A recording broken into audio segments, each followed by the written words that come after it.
মানুষের মনে খুব স্বাভাবিকভাবে একটা প্রশ্ন আসে সব সময় যে জিপসি গুলোতে সাফারির সময় বাঘ কেন অ্যাটাক করে না।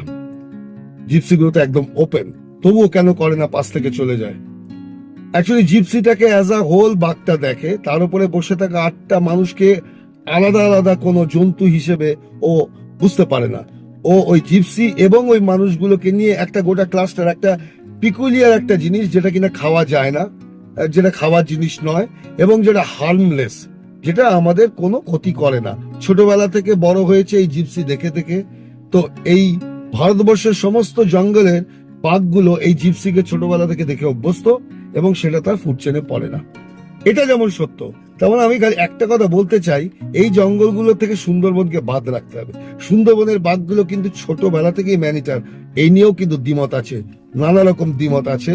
কিন্তু আমি যতজনের কাছ থেকে শুনেছি, ওখানকার লোক বা আরো যেসব আর্টিকেলে, সুন্দরবনে যেহেতু শয়ে শয়ে বছর ধরে ওই ম্যানগ্রোভ জঙ্গলে বিভিন্ন সময় মরা লাশ ভেসে আসতো, সে একদম ঐতিহাসিক সময় থেকে।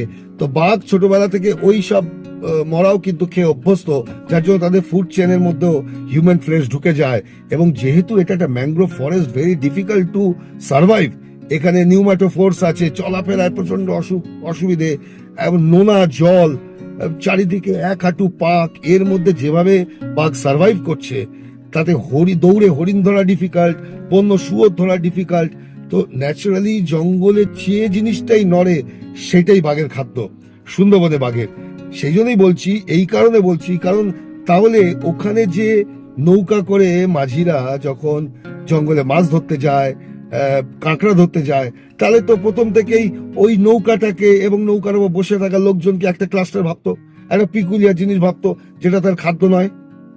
তা তো নয়, নৌকা দেখলে নৌকার ওপরে ঝাঁপিয়ে পড়ে, এবং নৌকার ভেতরে যে ছাউনি, যেখানে মানুষ রেস্ট নেয়, ঘুমায়, তার ভেতর থেকে লোক তুলে নিয়ে চলে যায়।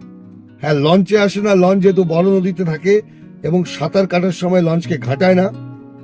কিন্তু কি পারলে, ওর যদি ক্ষমতা থাকতো অতটা ক্লাইম করার, ও মোটেও ওই লঞ্চকে একটা সেপারেট জন্তু বা একটা আলাদা ক্রিয়েচার ভাবতো না। ওর প্রত্যেকটা মানুষকে ও নিজের চোখে আইডেন্টিফাই করতে পারে যে প্রত্যেকটাই কিন্তু আমার খাদ্য, আমার প্রে। তো সুন্দরবনের জঙ্গলের সঙ্গে কিন্তু অন্য জঙ্গলের এই কনসেপ্টটা একদম কাজ করে না। Sundarban tigers are completely different from the others.